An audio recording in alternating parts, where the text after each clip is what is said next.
नमस्कार, स्वागत है आपका इंडिया न्यूज 53 में। आपके साथ मैं हूं फिरदौस। आई नजर डालते हैं आज की गतिविधियों पर।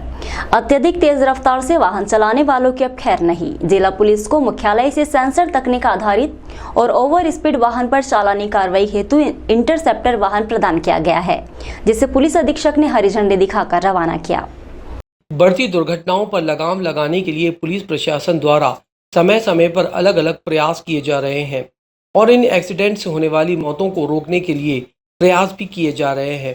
सबसे ज़्यादा मौतें ओवर स्पीड होने की वजह से होती है। ये आंकड़ा प्रदेश और देश में लाखों तक है। इसी बात को ध्यान में रखते हुए पुलिस मुख्यालय द्वारा सभी जिलों को सेंसर तकनीक पर आधारित ओवर स्पीडिंग की चालानी कार्रवाई हेतु इंटरसेप्टर व्हीकल दिए गए हैं। बुरहानपुर को मिले इंटरसेप्टर व्हीकल का एसपी राहुल कुमार लोधा ने हरी झंडी दिखाकर उसे रवाना किया। यह कार्यक्रम जिला संयुक्त कलेक्टर कार्यालय के सामने आयोजित हुआ, जहां इस व्हीकल के माध्यम से शहर में चलने वाले ओवर स्पीड वाहनों पर रोक लगाई जा सकेगी। साथ ही इनके खिलाफ चालानी कार्रवाई भी की जा सकेगी, जिससे शहर में ओवर स्पीड में होने वाले एक्सीडेंट पर रोक लगेगी और कई लोगों की जान भी बचाई जा सकती है।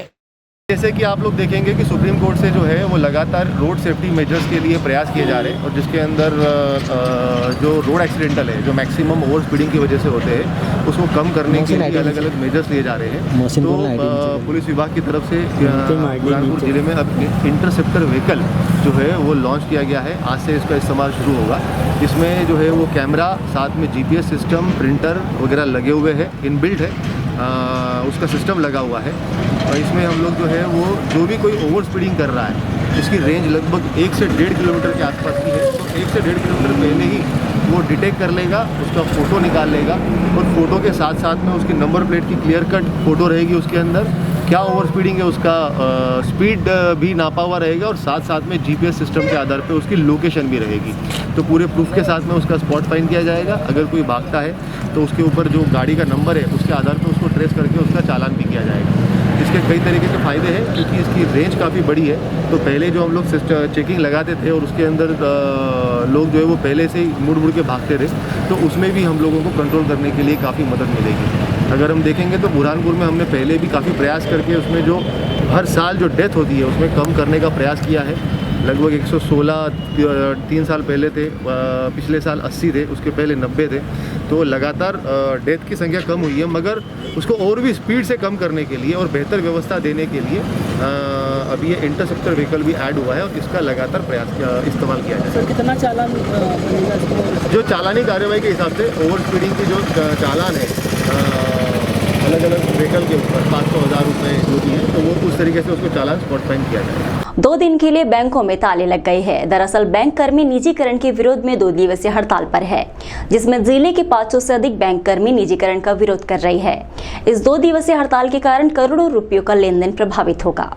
केंद्रीय श्रमिक संगठनों की मांगों का समर्थन करते हुए all India bank employees association, all India bank officers association और bank employees federation of India के आह्वान पर सोमवार से जिले भर की बैंक शाखाओं के 500 से अधिक बैंक कर्मी 2 दिवसीय हड़ताल पर चले गए। इस दौरान बैंकों में तालाबंदी नजर आई।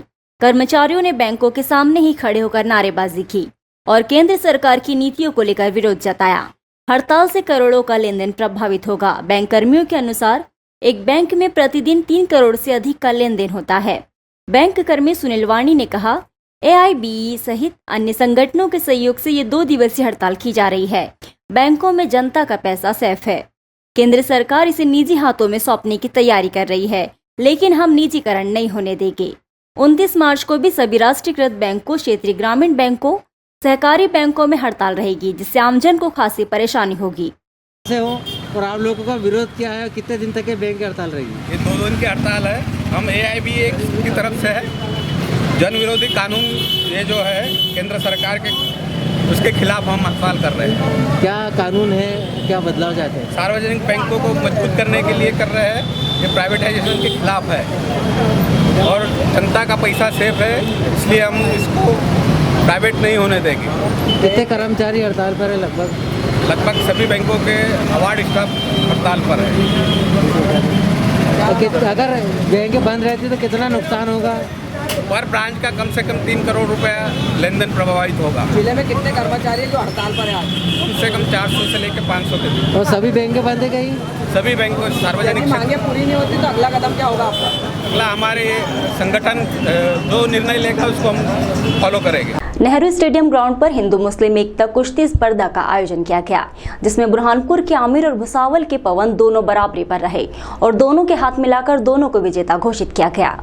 हिंदू मुस्लिम एकता समिति द्वारा 3 साल बाद बुरहानपुर के नेहरू स्टेडियम ग्राउंड में कुश्ती का आम दंगल हुआ, जिसमें मध्य प्रदेश के विभिन्न शहरों के अलावा महाराष्ट्र, राजस्थान, यूपी सहित अन्य प्रांतों से पहलवान पहुंचे। खास बात ये रही कि कुश्ती के फाइनल परिणाम भी मुस्लिम एकता की मिसाल बना।